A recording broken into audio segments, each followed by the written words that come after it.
Desde el primer capítulo del Tao Te Ching, Lao Tse nos enfrenta a una paradoja fundamental. El Tao que puede ser nombrado no es el verdadero Tao. Con estas palabras, introduce la noción de que la realidad última es inefable, inaccesible para el lenguaje y el pensamiento convencional.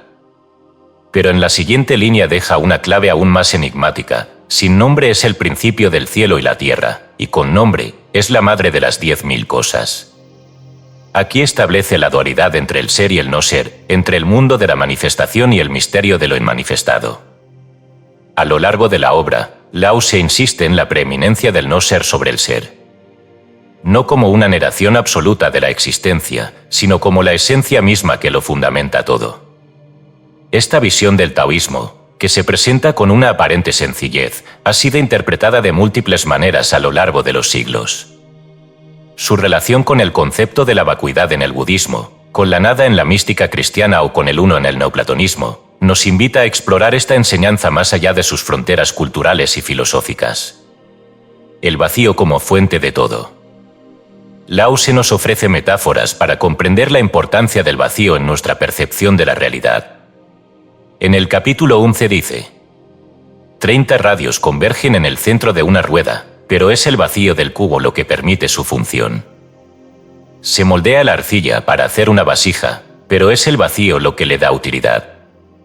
Se construyen casas con muros y puertas, pero es el vacío interior lo que permite habitarlas. Este pasaje resalta la paradoja central del taoísmo: lo que parece vacío es, en realidad, lo más útil y esencial. El no ser no es una simple negación de la existencia, sino la posibilidad misma de toda forma, la condición primordial sin la cual nada podría manifestarse. Esta idea se encuentra también en el budismo mahayana, donde el concepto de Nyat, vacuidad, es fundamental. Nagarjuna, el gran filósofo budista del siglo II después de Cristo, argumentó que todas las cosas son vacías de existencia intrínseca, es decir, carecen de una naturaleza propia independiente. Lo que consideramos real es solo un juego de interdependencias. De manera similar, el Tao Te Ching nos dice que el Tao es como el agua, que se adapta a todas las formas, precisamente porque no tiene una forma fija. El no ser en la filosofía y la mística universal. La idea de que lo verdaderamente real es lo que no puede ser definido también aparece en la mística occidental. En el neoplatonismo, Plotino describe el uno como una realidad absoluta que no puede ser comprendida a través de la razón. En el sufismo, Ibn Arabi habla del concepto de fana, aniquilación, que implica la desaparición del yo en la esencia divina, una experiencia que recuerda la disolución del ego en el Tao. Incluso en la tradición cristiana, los escritos de Meister Eckhart nos hablan de una nube de no saber, una referencia a la incapacidad de la mente humana para captar la realidad última. La renuncia a toda conceptualización nos acerca más a la verdad que cualquier intento de definirla. En este sentido, Lao Tse y Eckhart parecen coincidir en que el camino hacia el conocimiento no pasa por la acumulación de ideas, sino por la eliminación de todo lo innecesario, hasta alcanzar el silencio interior. El símbolo del vacío en mitos y relatos. Si observamos distintas tradiciones mitológicas, encontramos historias que parecen encarnar la enseñanza de Lao Tse sobre la vacuidad y el no ser. Uno de los relatos más fascinantes proviene de la tradición budista Zen. La taza de té y el maestro Zen, un profesor universitario, fue a visitar a un maestro Zen para aprender sobre la iluminación. El maestro le sirvió té, pero cuando la taza se llenó, continuó vertiendo, derramando el líquido por todas partes. «Está demasiado llena», exclamó el profesor. «Ya no cabe más». «Al igual que esta taza», dijo el maestro, «estás lleno de tus propias opiniones y conocimientos. Si deseas aprender el Tao, primero debes vaciar tu mente». Este relato ilustra la misma enseñanza que Lao Tse nos ofrece. El Tao solo puede ser experimentado cuando nos liberamos del peso de nuestras ideas preestablecidas. Solo cuando la mente está vacía, puede llenarse de verdad. Otro ejemplo poderoso lo encontramos en el mito del huevo cósmico, presente en muchas culturas. En la mitología china, el universo comenzó en un estado de vacío primordial antes de que la energía del yin y el yang se separaran. En la tradición hindú, el concepto de Brahman es descrito como un vacío pleno, el sustrato último de toda existencia. De la misma manera, el Tao es el principio que precede a toda forma y que, sin embargo, las contiene todas. No ser como camino espiritual. En el Tao Te Ching, Lao Tse no solo describe el no ser como un principio metafísico, sino también como un camino de vida.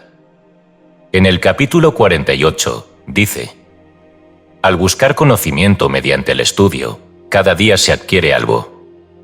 Pero al buscar conocimiento mediante el Tao, cada día hay que desprenderse de algo. Desprendiéndose cada vez más, se llega al estado de la no interferencia. Esta enseñanza es radical. El verdadero aprendizaje no consiste en acumular información, sino en desaprender lo innecesario. Aquí encontramos un eco del Wu Wei, el principio de la no acción, que no significa pasividad, sino actuar en armonía con el flujo natural de las cosas. En la práctica espiritual, esto se traduce en un desapego progresivo de las expectativas, del ego y de la compulsión por controlar. En la tradición Zen, esta enseñanza se aplica en la meditación Zazen, donde la mente aprende a dejar ir y aceptar la realidad tal como es, sin juicios ni interferencias. Lao Tse nos dice que quien sigue el Tao se vuelve como el agua, capaz de adaptarse sin resistencia. Cierre. La paradoja de la existencia y la no existencia. El no ser del taoísmo es una enseñanza que desafía nuestras nociones convencionales sobre la realidad. Nos invita a considerar que lo que parece sólido y permanente es, en última instancia, transitorio, y que lo que parece vacío es, en realidad, la fuente de toda plenitud. El desafío del Tao Te Ching es, en última instancia, un llamado a la rendición, dejar de aferrarse a las formas para encontrar la verdadera esencia de las cosas. En palabras de Lao Tse, el sabio vacía su mente de deseos y ambiciones para conservar la paz. Todos los seres crecen agitadamente, pero luego, cada uno vuelve a su raíz. Volver a su raíz es hallar el reposo. Reposar es volver a su destino. Quizás la mayor sabiduría no esté en encontrar respuestas, sino en abrazar el misterio. La verdadera plenitud no se encuentra en la acumulación, sino en la entrega al no ser, el eterno retorno a la raíz de todo lo que es. Primera parte, Tao Ching, capítulo 1. El Tao con nombre y sin nombre. El Tao que puede llamarse Tao, no es el verdadero Tao. El nombre que se le puede dar, no es su verdadero nombre. Sin nombre, es el principio del cielo y la tierra, y con nombre, es la madre de las 10.000 cosas. Desde el no ser, comprendemos su esencia, y desde el ser, solo vemos su apariencia. Ambas cosas, ser y no ser, tienen el mismo origen, aunque distinto nombre. Su identidad es el misterio, y en este misterio se halla la puerta de toda maravilla. Capítulo 2. La dialéctica natural de todas las cosas. Todo el mundo toma lo bello por bello, y eso es porque conocen qué es lo feo. Todo el mundo toma el bien por el bien, y eso es porque conocen qué es el mal, porque el ser y el no ser se engendran mutuamente. Lo fácil y lo difícil se complementan, lo largo y lo corto se forman el uno de otro, lo alto y lo bajo se aproximan, el sonido y el tono armonizan entre sí, el antes y el después se suceden recíprocamente. Por ello, el sabio maneja sus asuntos sin interferir y difunde sus enseñanzas sin adoctrinar. No niega la existencia de las innumerables cosas, las construye sin atribuirse nada, hace su trabajo sin acumular nada por él. Cumple su tarea, sin vanagloriarse de ella, y precisamente por no vanagloriarse, nadie se la puede quitar. Capítulo 3. El perjuicio de la ambición, el beneficio de la moderación. No ensalzar los talentos, para que el pueblo no compita. No estimar lo que es difícil de adquirir, para que el pueblo no se haga ladrón. No mostrar lo codiciable, para que su corazón no se ofusque. El sabio gobierna de modo que vacía el corazón de deseos, llena el vientre de alimentos, debilita la ambición y fortalece hasta los huesos. Así evita que el pueblo tenga codicia y ambiciones, para que los oportunistas no busquen aventajarse de los otros. Quien practica la no acción, todo lo gobierna. Capítulo 4. La singularidad del Tao. El Tao es vacío, imposible de colmar, y por eso, inagotable en su acción. En su profundidad reside el origen de todas las cosas. Suaviza sus asperezas, disuelve la confusión, atempera su esplendor y se identifica con el polvo. Por su profundidad parece ser eterno. No sé quién lo concibió, pero es más antiguo que los dioses. Capítulo 5. La imparcialidad universal. El universo es imparcial. Ve a las 10.000 cosas como imitaciones. El sabio es imparcial. Ve a la gente como simulaciones. El universo es como un fuelle, vacío, pero nunca agotado. Cuanto más se mueve, más produce. De igual modo, cuanto más cosas ambicionamos, más pobres nos hacemos. Es mejor buscar el conocimiento interno. Capítulo 6. La mujer misteriosa, la madre del universo. La esencia del todo no muere. Es la mujer misteriosa, madre del universo. El camino de la mujer misteriosa es la raíz del cielo y de la tierra. Su duración es perenne, su eficiencia infatigable. Capítulo 7. No a la egolatría, sí a la abnegación. El cielo y la tierra son eternos. El cielo y la tierra deben su eterna duración a que no hacen de sí mismos la razón de su existencia. Por ello son eternos. El sabio queda atrás, por lo mismo es el primero. Está desapegado, por eso es uno con todo. A través de sus acciones generosas, logra la plenitud. Capítulo 8. Acercamiento al Tao. La suprema bondad es como el agua. El agua es buena y útil a los 10.000 seres por igual. No tiene preferencias por ninguno en especial. Fluye en sitios que los hombres suelen rechazar, al igual que sucede con el Tao. Por esto, estar cerca del Tao implica que, al escoger tu morada, has de saber cómo no apartarte de la tierra. Al cultivar tu mente, has de saber cómo bucear en las profundidades ocultas. Al tratar con los demás, has de saber ser amable y bondadoso. Al hablar, has de saber medir tus palabras. Al gobernar, has de saber cómo promover el equilibrio. Al administrar, has de saber ser eficaz y justo. Cuando actúes, has de saber escoger el momento oportuno. El sabio que consiente en ello no rivaliza con los otros y por lo tanto no se equivoca. Capítulo 9. Los excesos generan perjuicios. La tinaja demasiado llena caerá por su propio peso.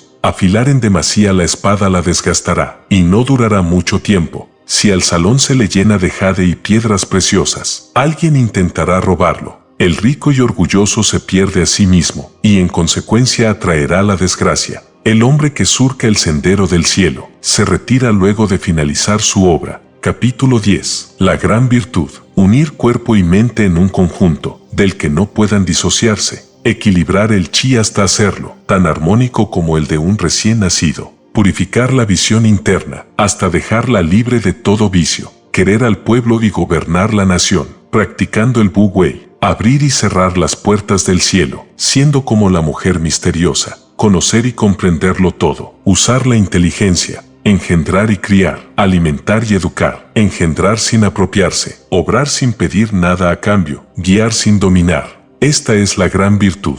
Capítulo 11. La esencia es más útil que la apariencia. 30 radios convergen en el centro de una rueda, pero es su vacío lo que hace útil al carro. Se moldea la arcilla para hacer la vasija, pero de su vacío depende el uso de la vasija. Se abren puertas y ventanas en los muros de una casa, y es el vacío lo que permite habitarla. En el ser centramos nuestro interés, pero del no ser depende la utilidad.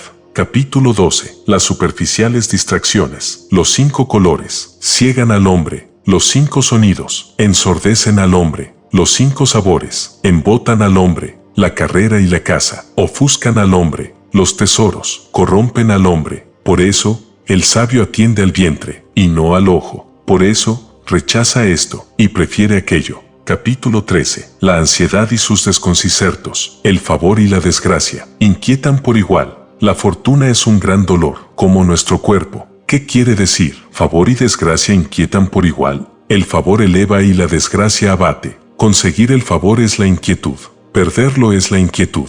Este es el sentido de favor y desgracia inquietan por igual. ¿Qué quiere decir? La fortuna es un gran dolor, como nuestro cuerpo. La causa por la que padezco dolor es mi propio cuerpo. Si no lo tuviese, ¿qué dolor podría sentir? Por esto, quien estime al mundo, igual a la fortuna de su propio cuerpo, puede gobernar el mundo. Quien ame al mundo, como a su propio cuerpo, se le puede confiar el mundo. Capítulo 14. La universalidad trascendente del Tao. Se le llama invisible, porque mirándole, no se le ve. Se le llama inaudible, porque escuchándole, no se le oye. Se le llama impalpable, porque tocándole, no se le siente. Estos 3 estados son inescrutables, y se confunden en uno solo. En lo alto no es luminoso, en lo bajo no es oscuro. Es eterno y no puede ser nombrado. Retorna al no ser de las cosas. Es la forma sin forma, y la imagen sin imagen. Es lo confuso e inaccesible. De frente no ve su rostro, por detrás no ve su espalda. Quien es fiel al Tao antiguo, domina la existencia actual. Quien conoce el primitivo origen, posee la esencia del Tao. Capítulo 15. Cualidades de los sabios. Los sabios perfectos de la antigüedad eran tan sutiles, agudos y profundos, que no podían ser conocidos. Puesto que no podían ser conocidos, solo se puede intentar describirlos. Eran prudentes, como quien cruza un arroyo en invierno, cautos, como quien teme a sus vecinos por todos lados, reservados, como un huésped, inconstantes, como el hielo que se funde, compactos, como un tronco de madera, amplios, como un valle, confusos, como el agua turbia. ¿Quién puede, en la quietud, pasar lentamente de lo turbio a la claridad? ¿Quién puede, en el movimiento, pasar lentamente de la calma a la acción? Quien sigue este Tao, no anhela la abundancia. Por no estar colmado puede ser humilde, eludir lo vulgar y alcanzar la plenitud. Capítulo 16. La introspección es la premisa del Tao. Vacía tu mente de deseos y ambiciones para conservar la paz. De la aparición bulliciosa de todas las cosas, contempla su retorno. Todos los seres crecen agitadamente, pero luego, cada uno vuelve a su raíz. Volver a su raíz es hallar el reposo. Reposar es volver a su destino. Volver a su destino es conocer la eternidad.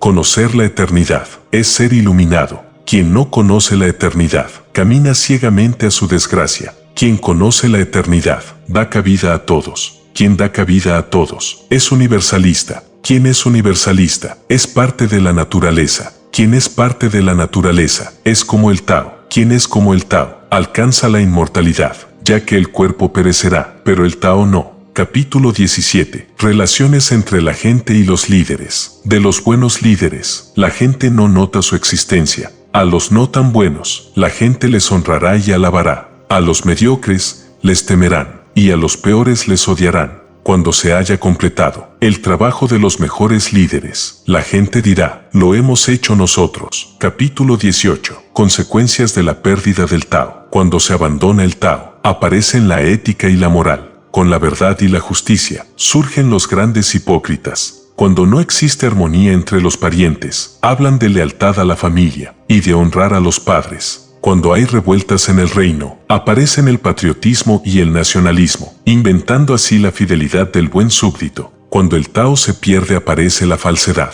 Capítulo 19. Si a la sencillez natural, no a los valores superficiales. Prescribe la sabiduría, descarta la santidad, y el pueblo se beneficiará 100 veces. Prescribe la bondad humana, descarta la moralidad, y el pueblo será abnegado y compasivo. Prescribe la habilidad, descarta el provecho, y así bandidos y ladrones desaparecerán. Pero estas 3 normas no bastan. Por esto, atiende a lo sencillo y genuino, reduce tu egoísmo y restringe los deseos. Capítulo 20. La gente solo se distrae, solo el sabio piensa, suprime el adoctrinamiento, y no habrá preocupaciones. ¿Qué diferencia hay entre el sí y el no? ¿Qué diferencia hay entre el bien y el mal? El dicho, lo que otros evitan, yo también deberé evitar. Cuán falso y superficial es. No es posible abarcar todo el saber. Todo el mundo se distrae y disfruta, como cuando se presencia un gran sacrificio, o como cuando se sube a los jardines de una torre en primavera. Solo yo doy cabida a la duda, no copiando lo que otros hacen, como un recién nacido, que aún no sabe sonreír,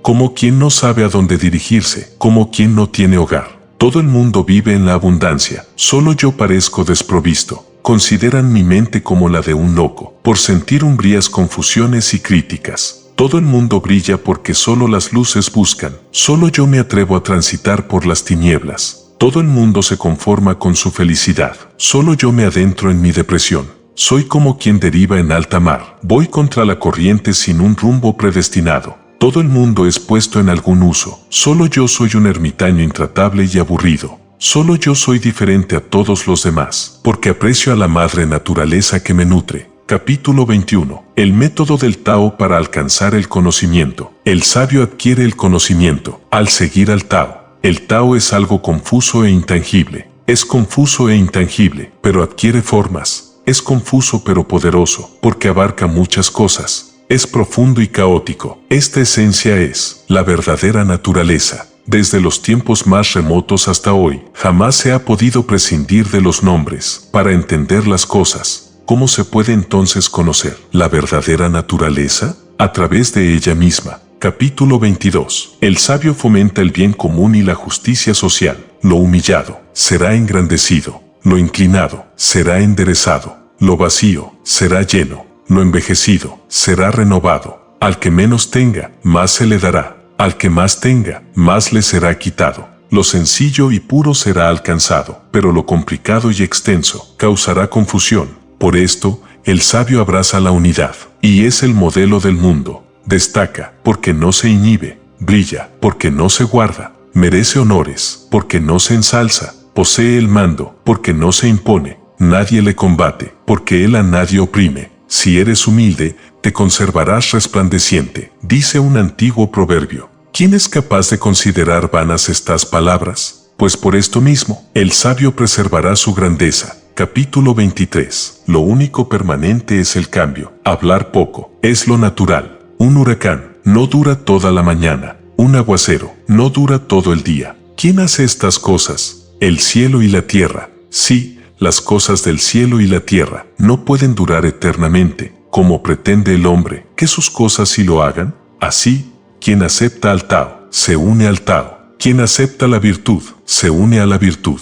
Quien acepta la pérdida, se une a esa pérdida. Quien se identifica con una de estas cosas, por ella es acogido y podrá avanzar plenamente. Ábrete al Tao, después confía en tus respuestas naturales, y todo encajará en su sitio. Capítulo 24. La contraproducencia de la superfluidad. Quien se sostiene de puntillas, no permanece mucho tiempo en pie. Quien da largos pasos, no puede ir muy lejos. Quien quiere brillar, no alcanza la iluminación. Quien pretende ser alguien, no lo será naturalmente. Quien se ensalza, no merece honores. Quien se vanagloria, no realiza ninguna obra. Para los seguidores del Tao, estos excesos son como excrescencias y restos de basura que a todos repugnan. Por eso, quien posee el Tao, no se detiene en ellos, sino que los rechaza. Capítulo 25. La naturaleza universal del Tao. Aún antes que el cielo y la tierra, existía algo indefinido pero completo en sí mismo. Este caos inagotable era único e ilimitado, sin sonido, sin forma, de nada depende, y permanece inalterado. Se lo puede considerar el origen del universo. No sé su nombre, pero lo llamo Tao.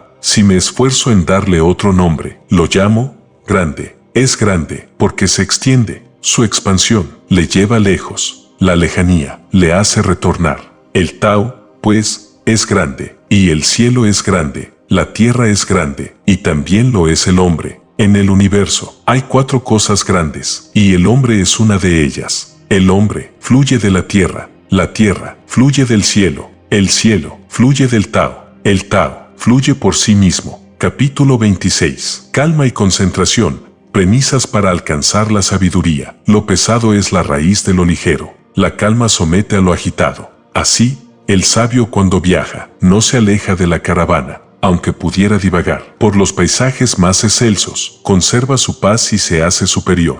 Cuanta más atención debería poner el señor del imperio en la esfera terrestre de su persona, en vez de ocuparse de sus 10.000 carruajes. Quien se comporta superficialmente, pierde la raíz de su poder. Quien se ofusca, se pierde a sí mismo. Capítulo 27. Características de la iluminación del sabio. Un buen caminante no deja huellas. Un buen orador no se equivoca ni ofende. Un buen contable no necesita útiles de cálculo. Un buen cerrajero no usa barrotes ni cerrojos, y nadie puede abrir lo que ha cerrado. Quien ata bien no utiliza cuerdas ni nudos, y nadie puede desatar lo que ha atado. Así, el sabio siempre ayuda a los hombres, por eso a nadie desampara. El sabio siempre salva a las cosas, por eso a ninguna descuida. De él se dice que está deslumbrado por la luz. Por esto, el hombre bueno no se considera maestro de los hombres, sino que les enseña, y el hombre que no es bueno, estima como buenas las riquezas que de los hombres obtiene. No amar el magisterio, ni la materia de los hombres, y aparentar ignorancia,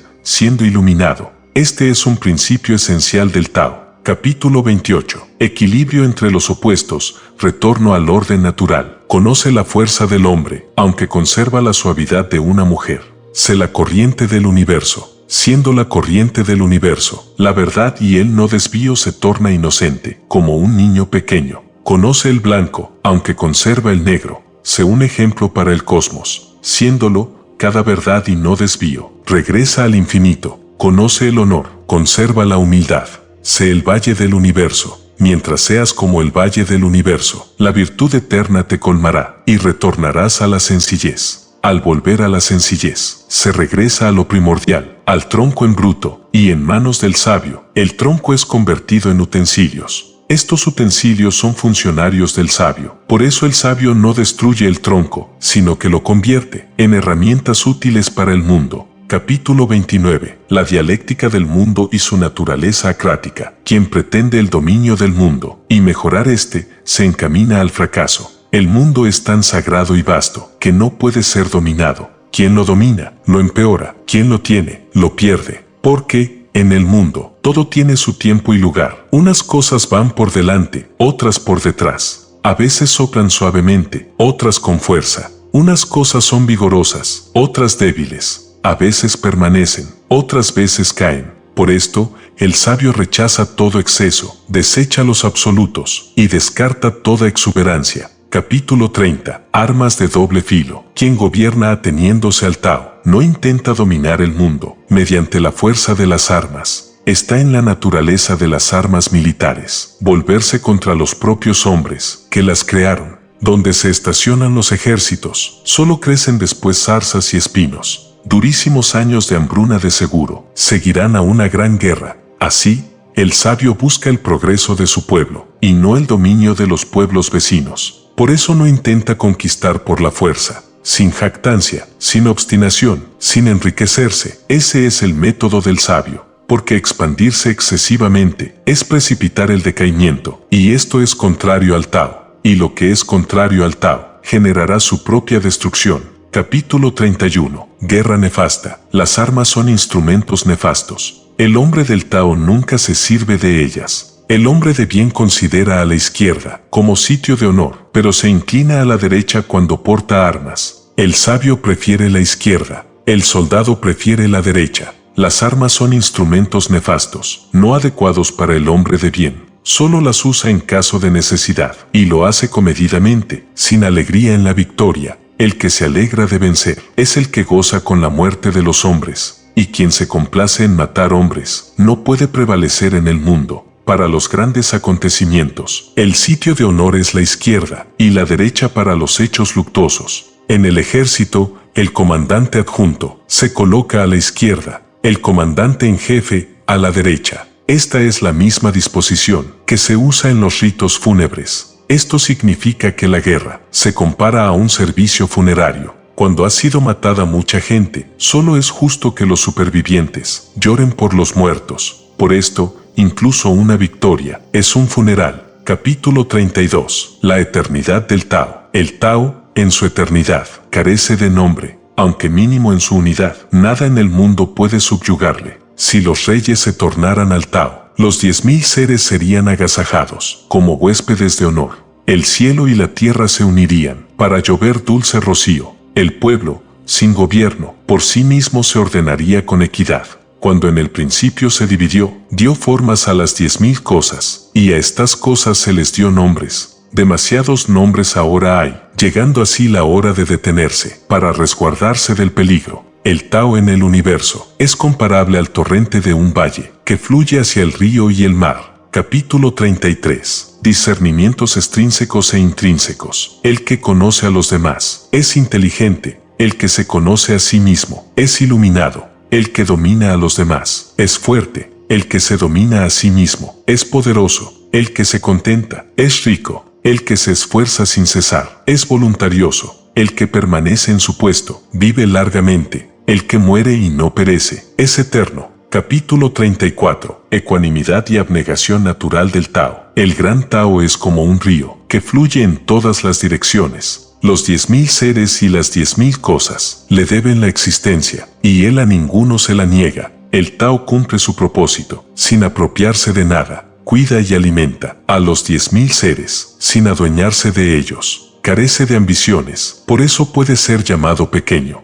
Los 10.000 seres retornan a él, sin que los reclame, y por eso puede ser llamado grande. De la misma forma, el sabio nunca se considera grande, y así, perpetúa su grandeza. Capítulo 35. El Tao no es agradable, pero es útil. El que obtenga la gran forma original, adquirirá el paradigma para el mundo. El mundo no sufrirá mal alguno, y quedará en paz, prosperidad y equilibrio. La música y los manjares detienen al caminante, pero lo que exhala el Tao no tiene sabor. Se mira el Tao, y no complace a la vista. Se escucha al Tao, y no complace al oído. Se bebe del Tao, y es enegorobo. Capítulo 36. El misterio oculto. Para que algo sea contraído, antes debe ser expandido. Para que algo sea debilitado, antes debe ser fortalecido. Para que algo sea destruido, antes debe ser levantado. Para que alguien obtenga algo, antes alguien debe haberlo dado. Este es el misterio oculto. Lo tierno y lo débil vencen lo duro y fuerte. Los peces no deben salir de las profundidades de las aguas, al igual que el reino no debe exhibir sus armas. Capítulo 37. El deseo codicioso impide la evolución del mundo. El Tao, por su naturaleza,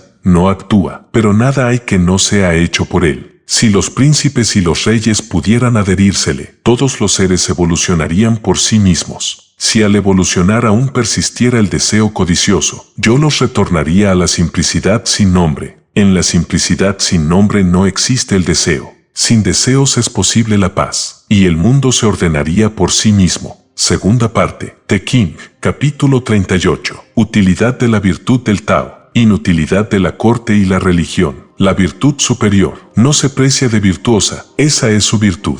La virtud inferior aprecia su propia virtud, por eso no tiene virtud. La virtud superior no actúa por intereses personales. La virtud inferior sí actúa por intereses personales. La bondad actúa sin requerir de motivaciones para hacerlo. La justicia actúa, pero requiere de motivaciones para hacerlo. El ritual actúa y, al no hallar respuesta, la impone por la fuerza. Así, perdido el Tao, queda la virtud. Perdida la virtud, queda la bondad. Perdida la bondad, queda la justicia. Perdida la justicia, queda el ritual. El ritual es solo la apariencia de la fe y la lealtad, pero es en realidad el origen de todo desorden y confusión. La precognición es solo una flor del Tao y suele dar origen a la necedad. Así, el sabio observa lo profundo y no lo superficial. Se atiene al fruto y no a la flor. Rechaza esto y prefiere aquello. Capítulo 39. Unidad como base de la prosperidad. Humildad como base de la grandeza. De las cosas antiguas no faltan las que alcanzaron la unidad. El cielo alcanzó la unidad y se hizo diáfano. La tierra alcanzó la unidad y se volvió tranquila. El chi alcanzó la unidad y se hizo poderoso. Los manantiales alcanzaron la unidad y quedaron colmados. Los 10.000 seres alcanzaron la unidad y pudieron reproducirse. Los reyes y príncipes alcanzaron la unidad y se convirtieron en gobernantes, soberanos del mundo. Todos ellos son lo que son, en virtud de la unidad. Si el cielo no fuera diáfano, estallaría en pedazos. Si la tierra no estuviera tranquila, se derrumbaría en fragmentos. Si los manantiales no estuvieran colmados, se secarían. Si el chi no fuera poderoso, dejaría de existir. Si los 10.000 seres no pudieran reproducirse, acabarían por extinguirse. Si los reyes y príncipes no fueran los gobernantes soberanos, vacilarían y caerían sus imperios. Por esto, lo humilde es la raíz de la nobleza. Por sobre el pueblo se funda la aristocracia. Es por esto por lo que reyes y príncipes se denominan a sí mismos el desvalido, el ignorante y el indigno. Esto es porque ellos saben que dependen del humilde. Por lo tanto, el honor máximo es de aquel que no lo pretende. El sabio no prefiere ser como el jare, sino como el más vulgar guijarro. Capítulo 40. La mutabilidad del Tao. La transmutación de los contrarios es el movimiento del Tao. La flexibilidad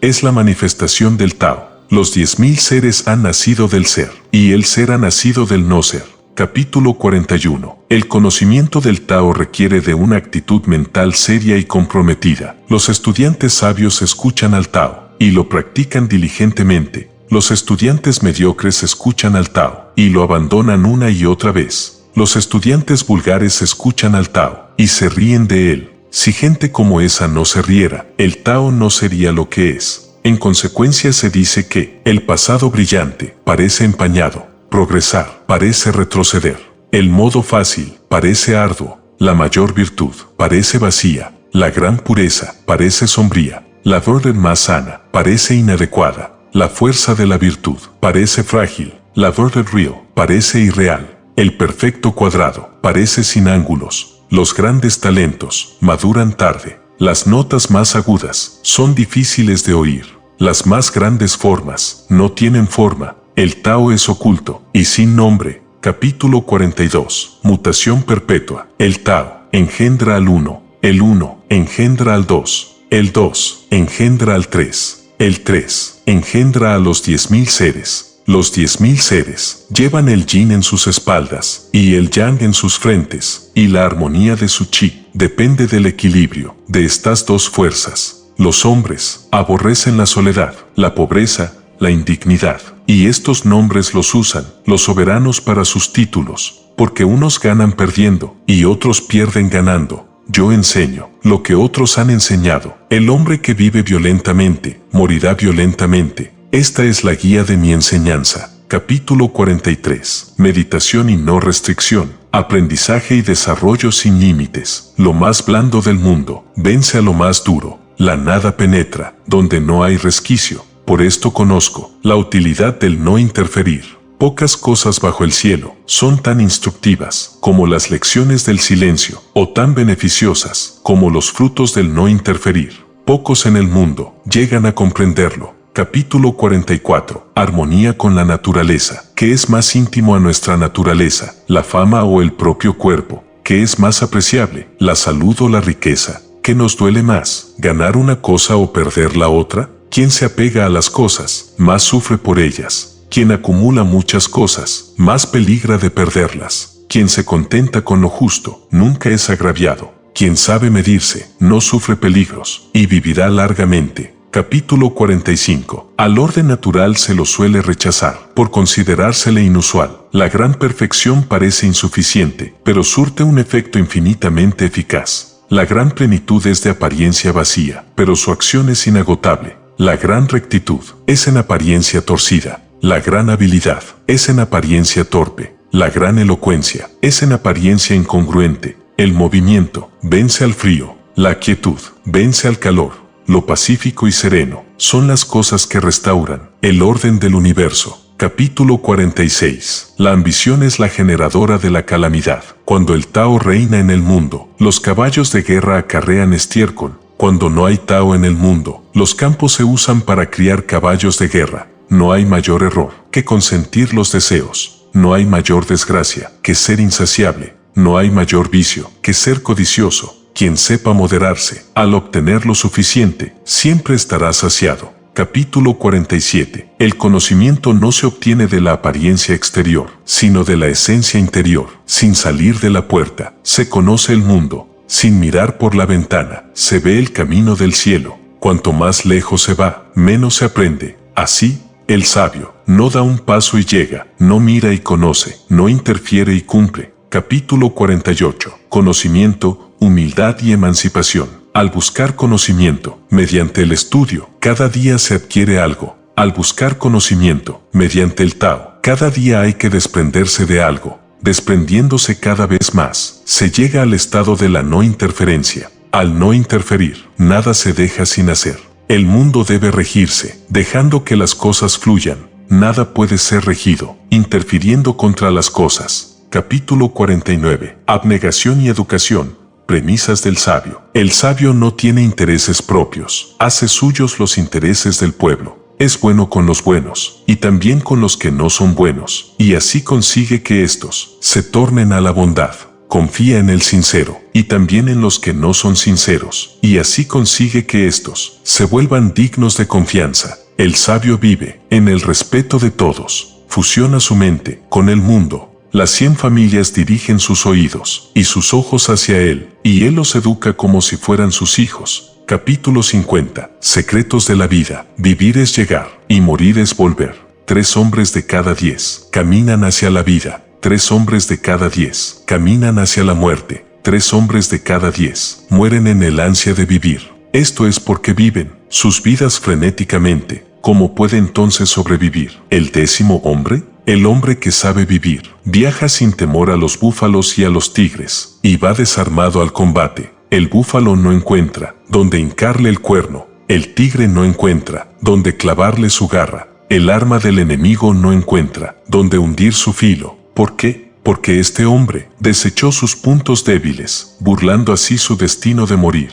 Capítulo 51. Mutaciones del Tao y el Te. Continuidad natural de la vida. El Tao engendra, la virtud nutre, la materia conforma, la energía perfecciona. Por esto, los 10.000 seres respetan al Tao y honran la virtud.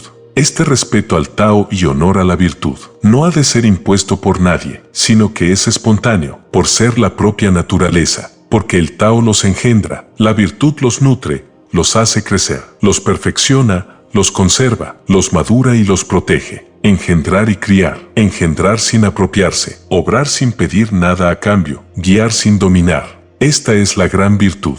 Capítulo 52. El conocimiento del origen común permite perpetuar la vida. Todo cuanto existe tuvo un origen común. Este origen es la madre del universo. Quien conoce a la madre, conoce a los hijos. Quien conoce a los hijos, preserva a la madre, y su vida no correrá peligro. Quien tapa los orificios y cierra las puertas, vivirá sin problemas. Quien abre los orificios y aumenta sus trabajos, vivirá su vida asediado. Ser lúcido es ver lo ínfimo, guiarse por lo flexible, otorga fortaleza, usar la luz, retornar y restituir la iluminación, no abandonar la vida de uno a la calamidad.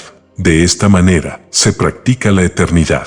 Capítulo 53. El lujo y la riqueza son contrarios al Tao. Quisiera poseer la sabiduría para poder marchar por el gran camino, sin temor a desviarme. El gran camino es llano y recto, pero la gente elige los senderos tortuosos. Cuando la corte imperial se adorna de esplendor, los campos se llenan de malas hierbas, y los graneros quedan vacíos. Los varones y reyes visten ropas lujosas, tienen más posesiones de las que llegan a usar, se hartan de bebida y de manjares, acumulan tesoros y riquezas en exceso, son gobernantes ladrones. Robar y ostentar no es seguir al Tao. Capítulo 54. Conocer la realidad para cultivar la virtud. Lo que está bien arraigado no será arrancado. Lo que está bien abrazado no será soltado. Será honrado de generación en generación. Si la cultivas en ti mismo, la virtud será verdadera. Si la cultivas en tu familia, la virtud será abundante. Si la cultivas en tu pueblo, la virtud será grande. Si la cultivas en el Estado, la virtud será poderosa.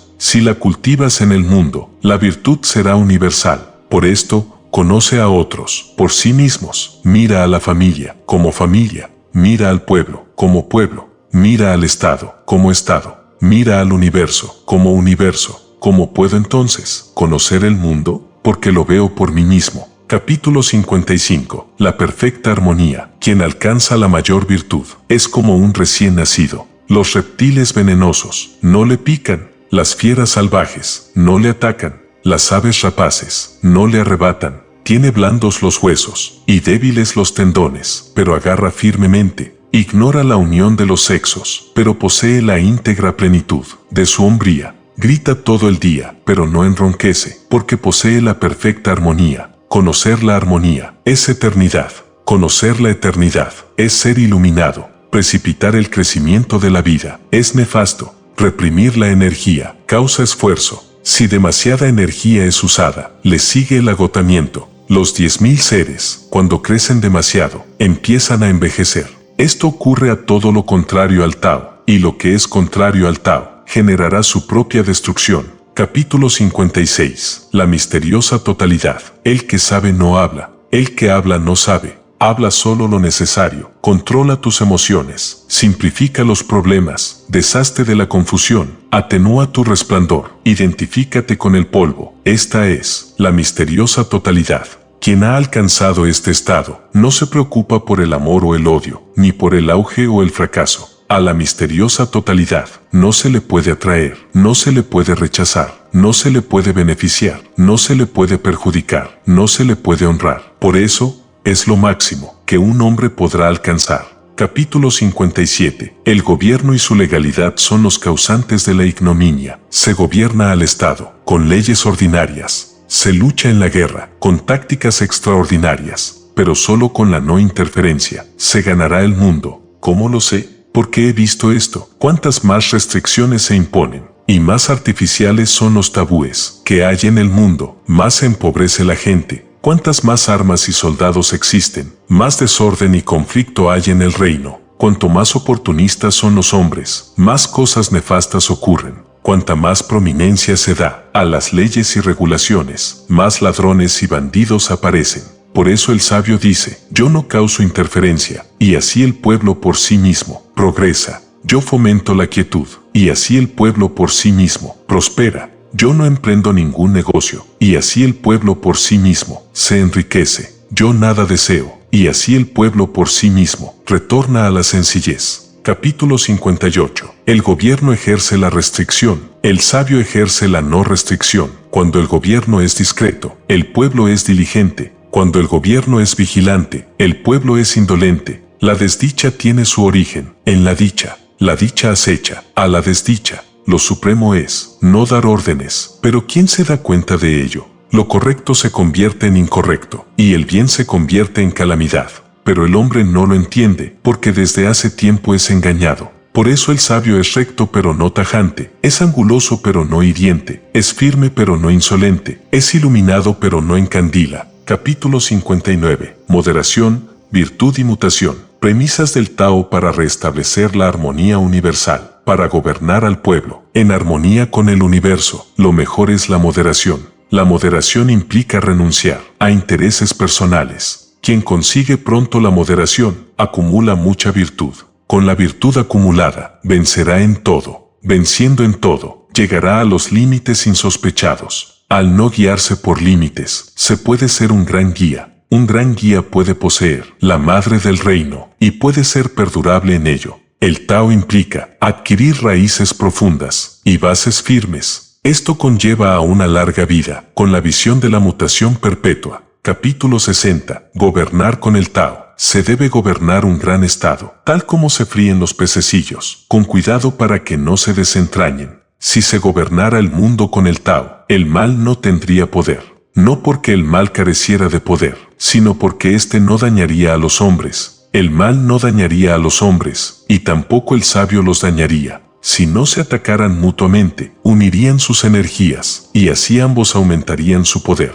Capítulo 61. El beneficio mutuo requiere de diplomacia. Un gran reino es como un cauce profundo, hacia el que todo fluye. Es como la hembra del mundo. La hembra domina al macho, al mostrarse cautelosa con él. Un gran reino, mostrándose cauteloso, adquiere un reino pequeño. Un reino pequeño, mostrándose cauteloso, adquiere un gran reino. Por lo tanto, uno adquiere, mostrándose cauteloso, el otro adquiere, mostrándose cauteloso. Un gran reino, sin sobrepasar sus fronteras, reúne a todos y los nutre. Un reino pequeño, sin sobrepasar sus fronteras, sirve a la gente. Así, ambos reciben lo que desean, para provecho de ambos, y el logro de sus deseos. El más grande debe mostrarse cauteloso. Capítulo 62. El Tao es la magnanimidad interior de todos los seres. El Tao se halla oculto, en lo más profundo, de los 10.000 seres. Es el tesoro del hombre bueno, y el amparo del que no es bueno. Las bellas palabras ganan honores, los bellos actos elevan al hombre. Así, al coronarse un emperador, y nombrar a sus 3 ministros, mejor que llevar jade en las manos, y presentar la cuadriga, vale más cumplir con el Tao. Los antiguos estimaban al Tao, y por eso buscaban poseerle, y evitar el ofenderle. Esto es porque el Tao es lo máximo que un hombre podrá alcanzar. Capítulo 63. El Tao se halla en todas las cosas. Se lo puede usar para superar las dificultades, actuar y no actuar, realizar y no realizar, sabroso e insípido, grande y pequeño, mucho y poco. En todo rige la virtud.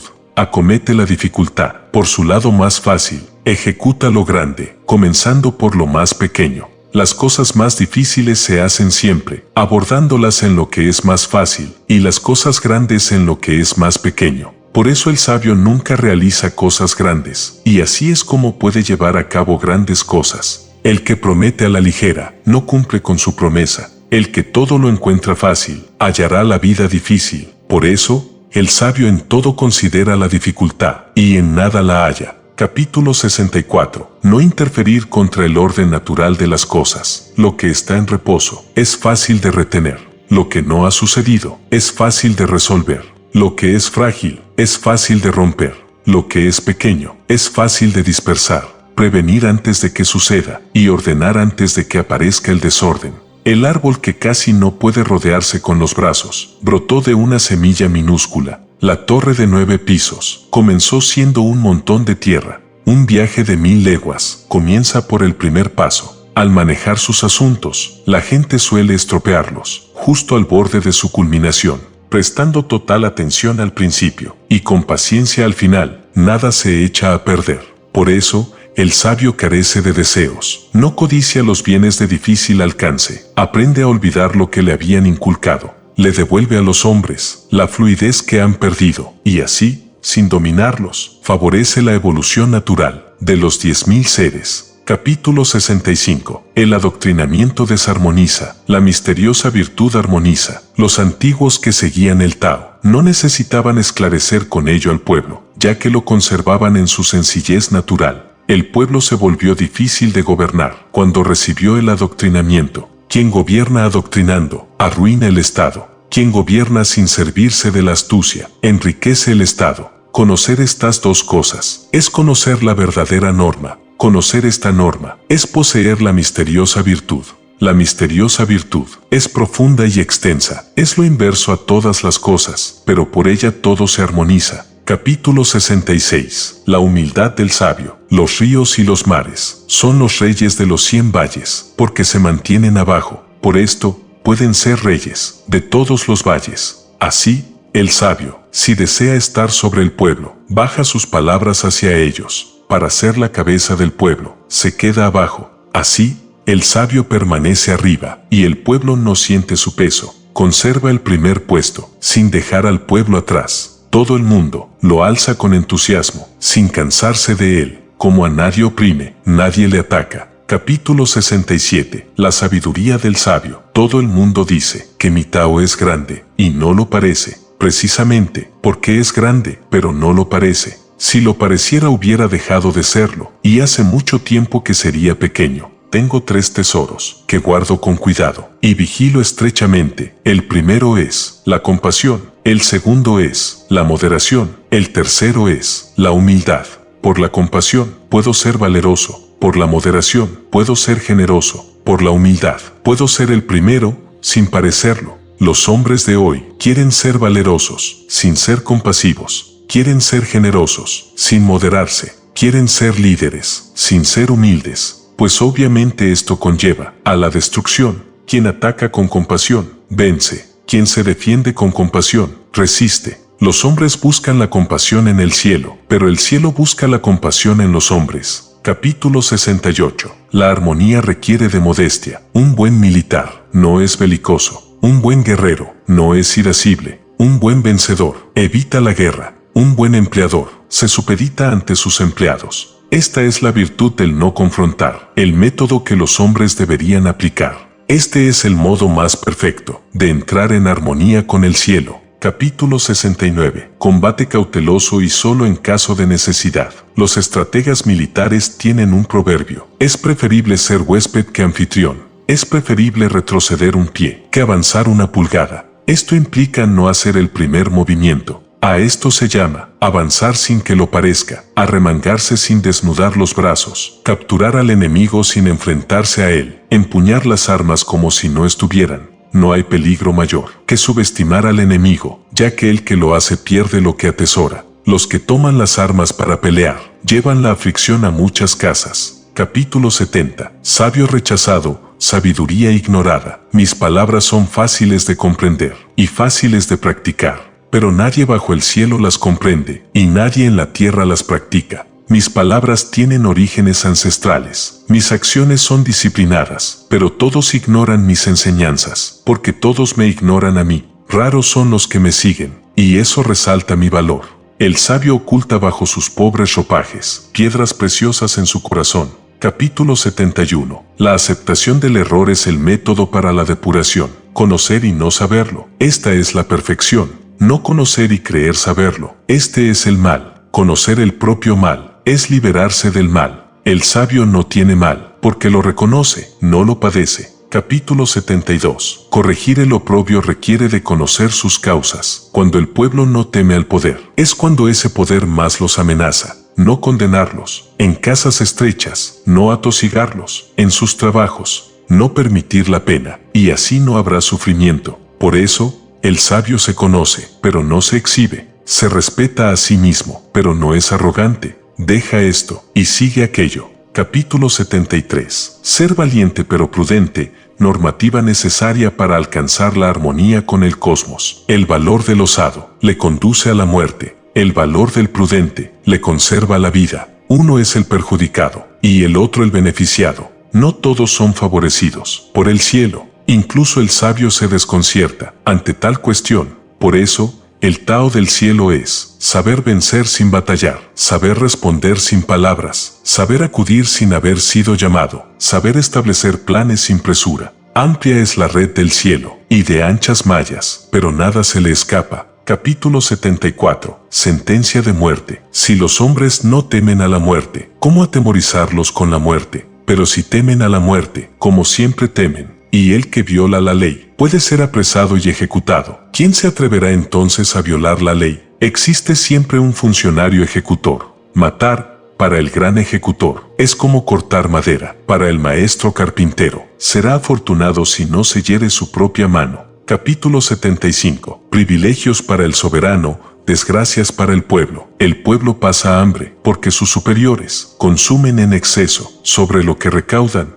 Por esta razón, el pueblo pasa hambre. El pueblo se rebela, porque sus superiores interfieren demasiado, para así satisfacer sus intereses personales. Por esta razón, el pueblo se rebela. El pueblo piensa poco en la muerte, porque sus superiores exigen demasiado de la vida. Por esta razón el pueblo piensa poco en la muerte. Quien hace mucho por la vida, la vive con mucha dificultad, y por eso no la puede estimar. Capítulo 76. La flexibilidad de la vida, la rigidez de la muerte. El hombre al nacer es blando y flexible, y al morir queda duro y rígido. Las plantas al nacer son tiernas y flexibles, y al morir quedan duras y secas. Lo duro y lo rígido son propiedades de la muerte. Lo blando y flexible son propiedades de la vida. Por esto, la fortaleza de las armas es la causa de su derrota, y el árbol robusto es derribado por las hachas. Lo grande y poderoso caerá, lo humilde y débil se levantará. Capítulo 77. El Tao universal promueve la igualdad.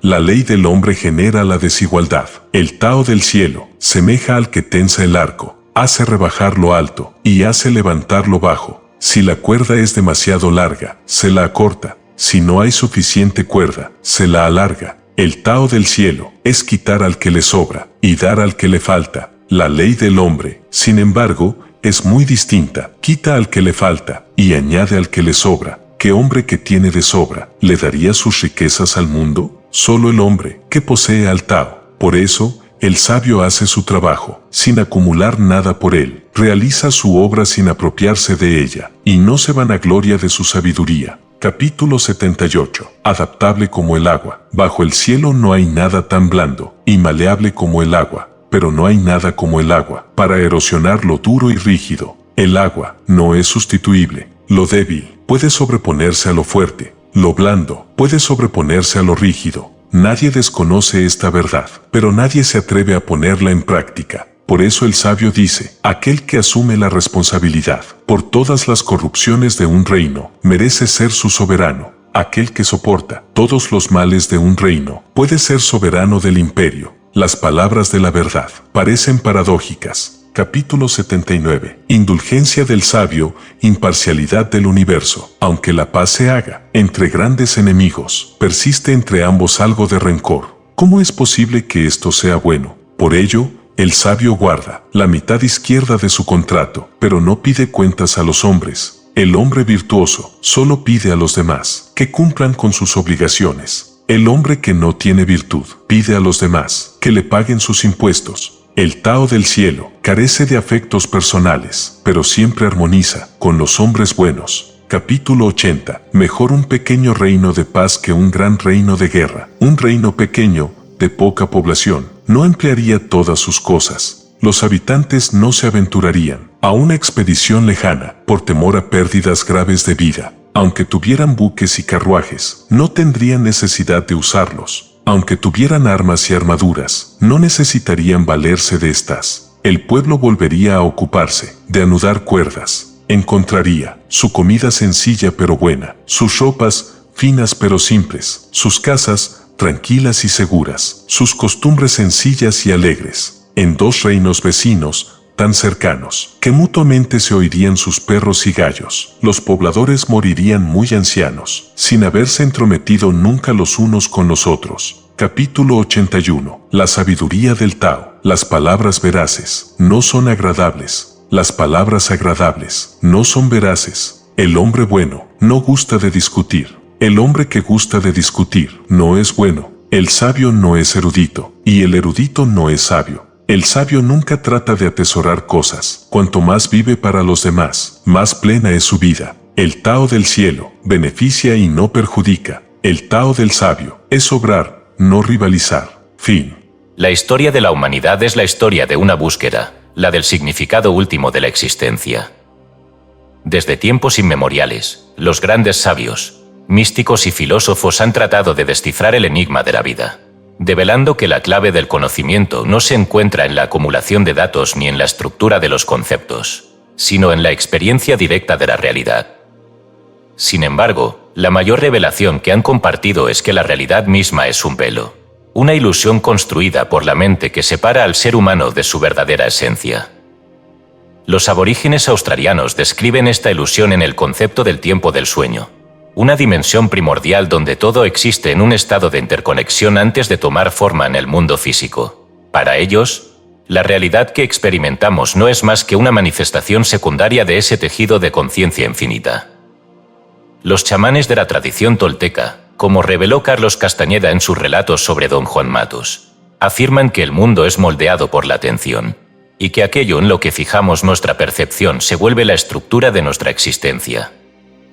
Lao Tse, en su enseñanza sobre el Tao, nos habla de una verdad similar. El mundo visible es solo la superficie de algo más profundo, una danza de sombras proyectadas por la luz del vacío. Pero, si la realidad es una ilusión, ¿qué es lo real?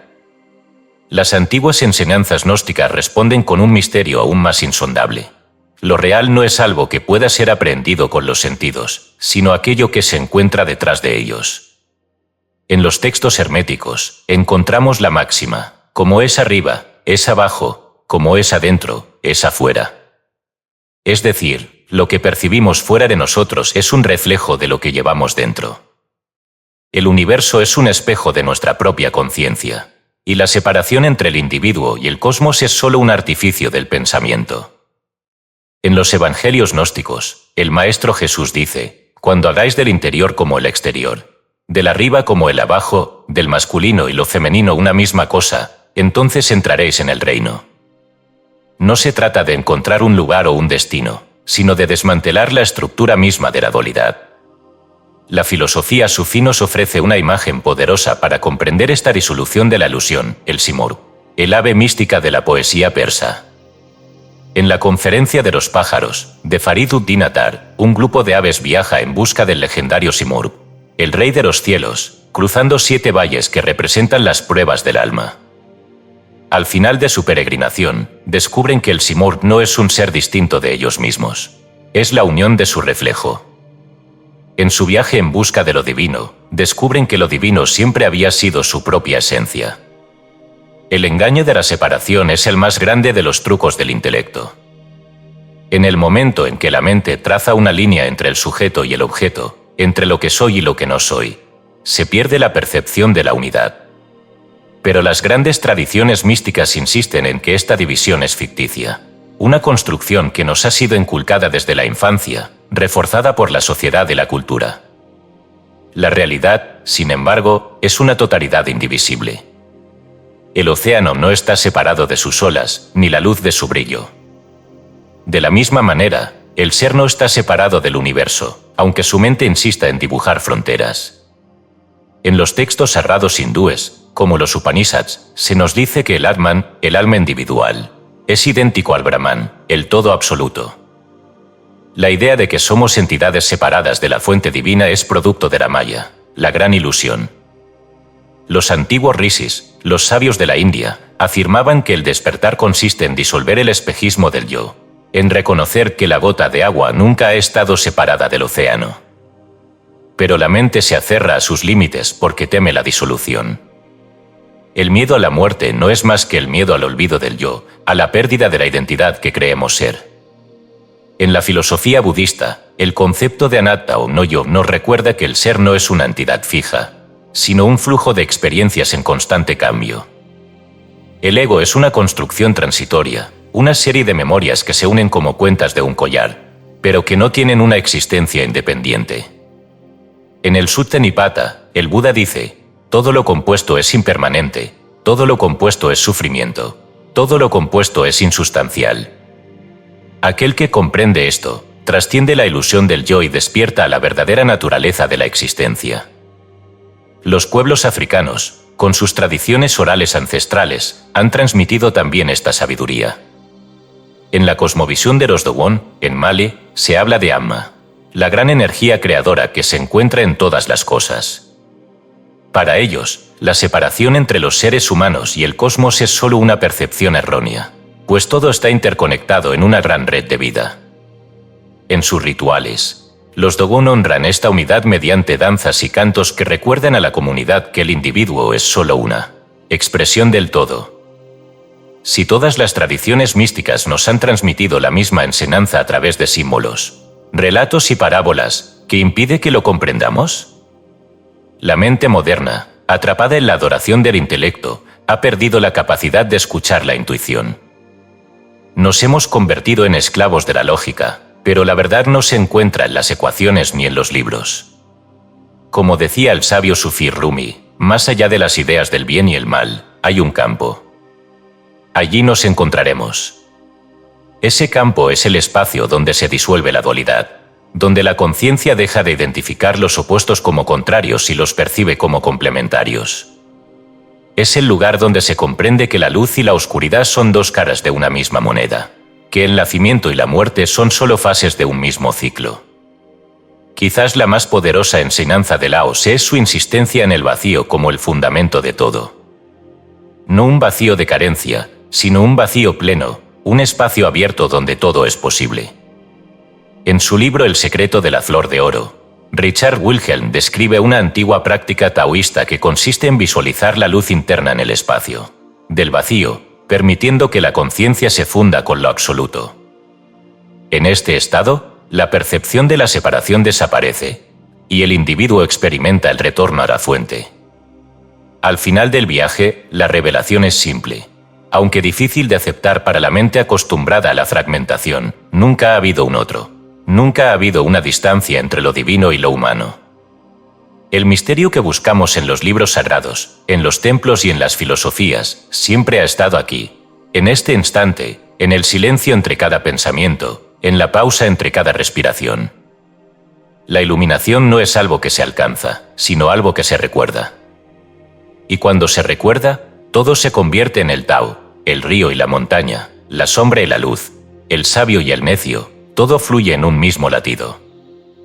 El verdadero despertar no es una explosión de conocimiento, sino una rendición total al misterio. Porque al final, las palabras de los sabios convergen en la más simple de las enseñanzas: lo que buscas ya eres, lo que anhelas ya ha sucedido, lo que crees perdido nunca ha dejado de estar en ti. Conclusión: el Tao Te Ching y la puerta del misterio. El Tao Te Ching no es un libro común.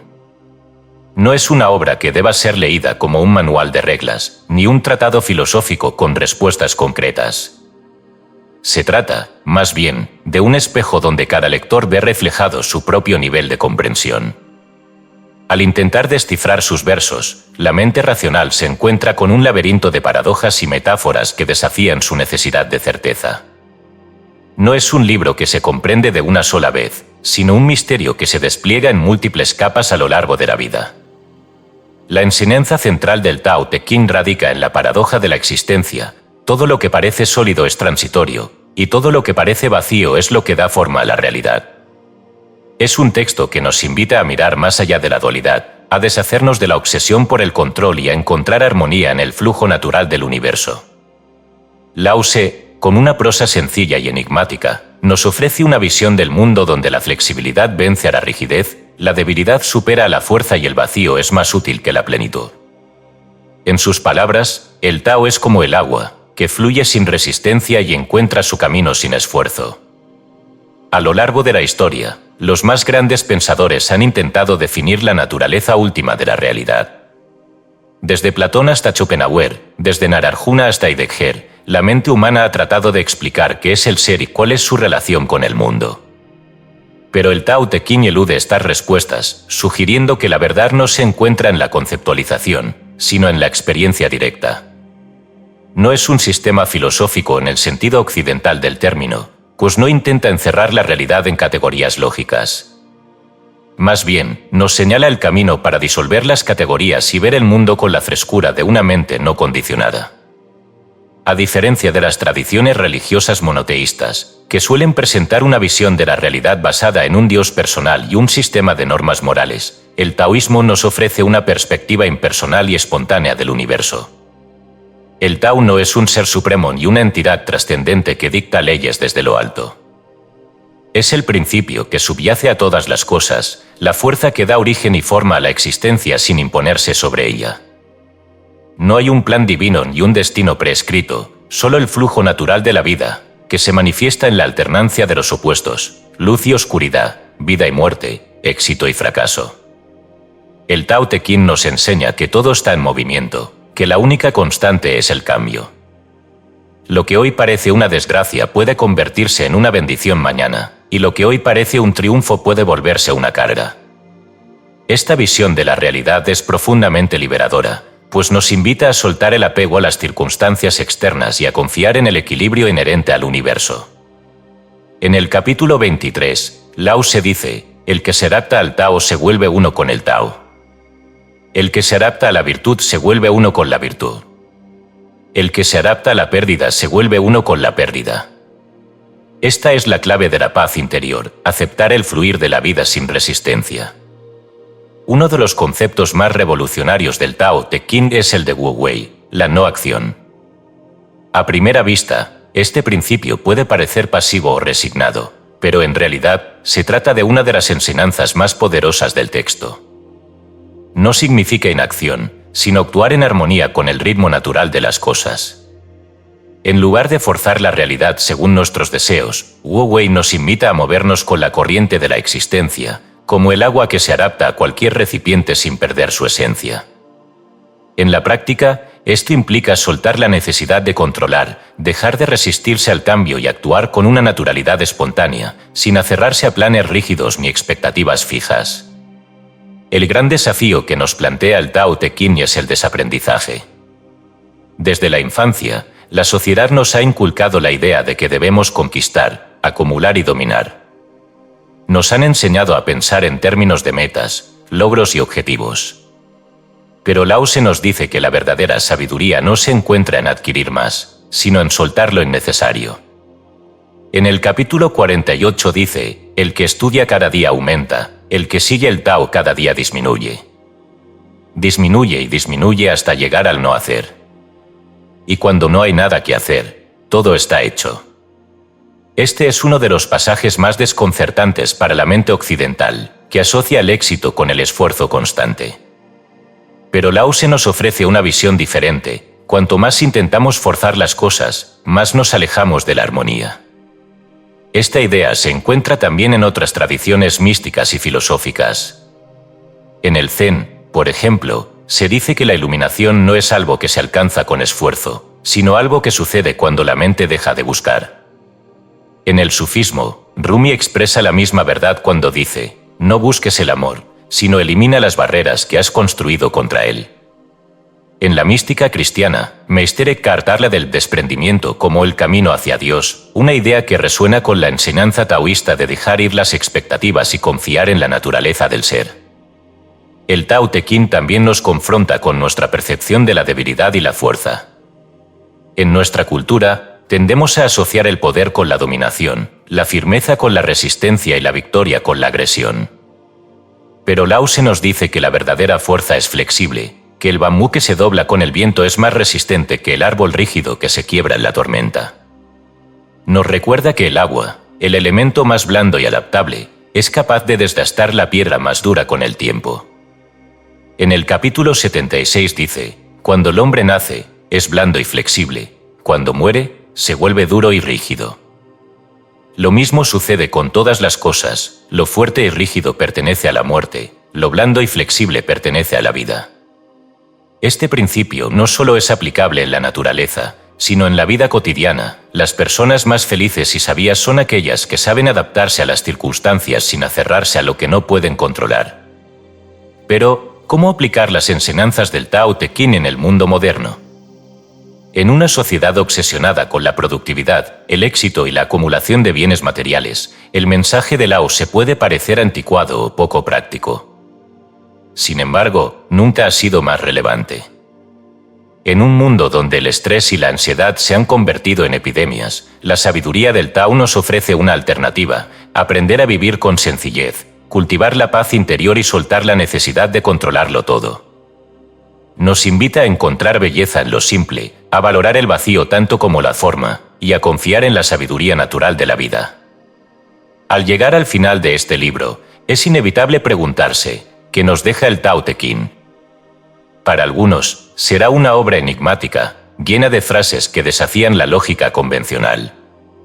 Para otros, será una guía hacia una existencia más armónica y equilibrada.